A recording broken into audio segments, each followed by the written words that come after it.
Hello, I am Jimmy Yang. Today I will talk about TCC judgment, Taiwan High Constitutional Court. Summary of judgment, TCC 111 Xianpan 3, 2022. Case on the defense attorney's eligibility to file interlocutory appeal against the defendant's detention ruling. Okay. Hand notes. In this judgment, the Taiwan Constitutional Court, TCC, upheld the constitutionality of Article 403 and 419 of the Code of Criminal Procedure, as long as it is construed that the defense attorney is eligible for interlocutory appeal under Article 403. Background note. In the case of a violation of a Narcotics Hazard Prevention Act, the petitioner's detention period was extended by the Taiwan Taipei District Court during the investigation. For the petitioner's interest, the defense attorney filed an interlocutory appeal against the extension applying mutatis mutatis of Article 346 under Article 419 of the Code of Criminal Procedures.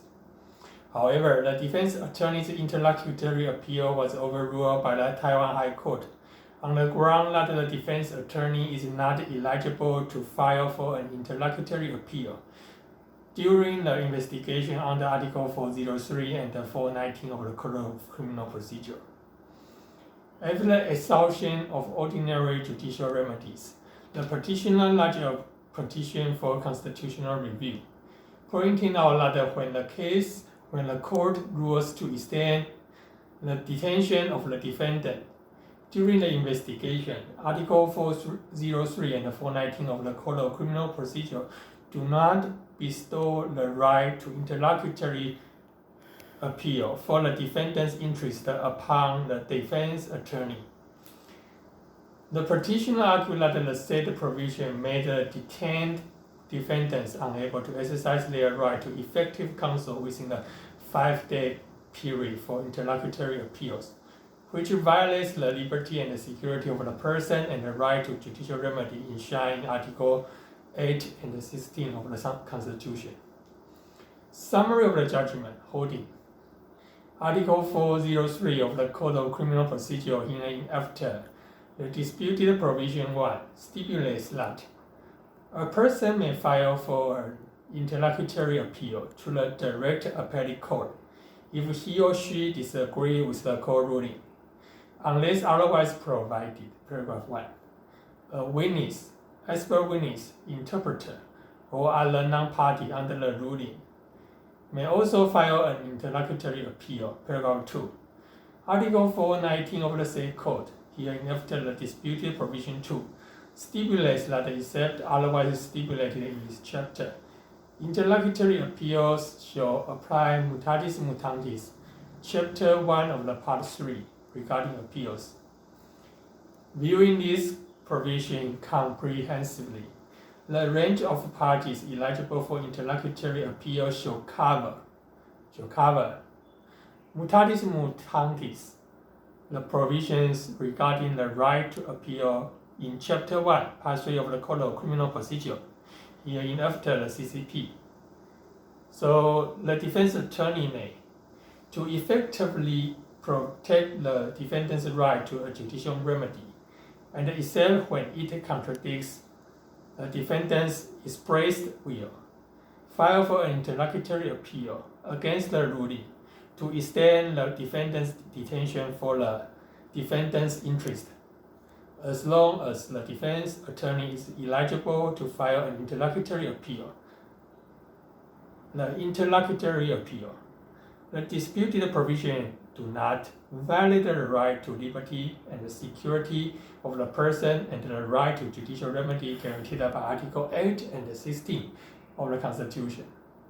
So, after this interpretation, the defense attorney may file interlocutory appeal against the ruling of detention, except the defendant expressly state otherwise. Reasoning. Under Article 8 and 16 of the Constitution, criminal defendants shall enjoy the right to in due process, the right to a fair trial, and especially the full right of defense during litigation, which includes the right to retain a trustworthy defense attorney. The criminal defendant's right to counsel shall be effectively protected so that his right to defense can be functional. The defendant's right to effective counsel has been recognized as a universal fundamental human right by modern state of law. Permitting the defendant to appeal against the decision or judgment of the court is an integral part of the defendant's right to defense, except when it contradicts the defendant's expressed will. The defense attorney's eligibility to appeal for the defendant's interest is a cardinal part of the defendant's right to effective counsel. Therefore, it shall be protected by the Constitution.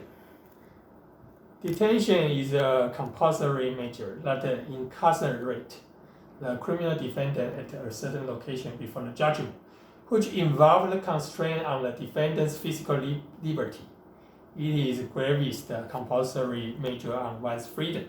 Therefore, it should be conducted with caution and only when there are no other alternatives.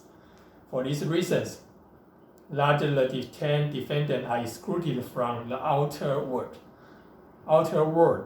It is especially difficult for them to gather helpful legal information for remedy, rendering them nearly incapable of defending themselves. Furthermore, as the statutory period for interlocutory appeal against the detention ruling is a fleeting 5 days, only with the help from defense attorneys can the defendant, under the extremely disadvantaged setting, exercise effectively and timely their right to defense, and ensure that the detention ruling are cautious and of the lesser result. In the beginning, when the CCP was promulgated on July 28, 1928, the detention of the accused during investigation was within the competence of the prosecutor. The prosecutor may interrogate the accused and order them to be detained. It is limited to only the accused when may file an appeal with the court for revocation or altering of the prosecutor's detention order or extension of the detention order.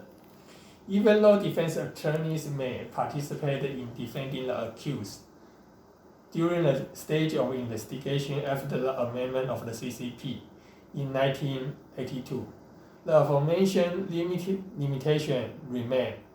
The CCP was later amended in 1997 per the request of General Interpretation 392, conferring the competency of deciding detention during the investigation to the court. In the said amendment, the defendant has the right to file an interlocutory appeal against the detention ruling or the ruling to extend detention under the disputed Provision 1. However, considering that the CCP stipulates in Article 346, which is in the General Provision of Appeals, Chapter 1, Part 3, that an agent or defense attorney in the original trial may appeal for the interest of the defendant, provided that it may not be contrary to the defendant's express will.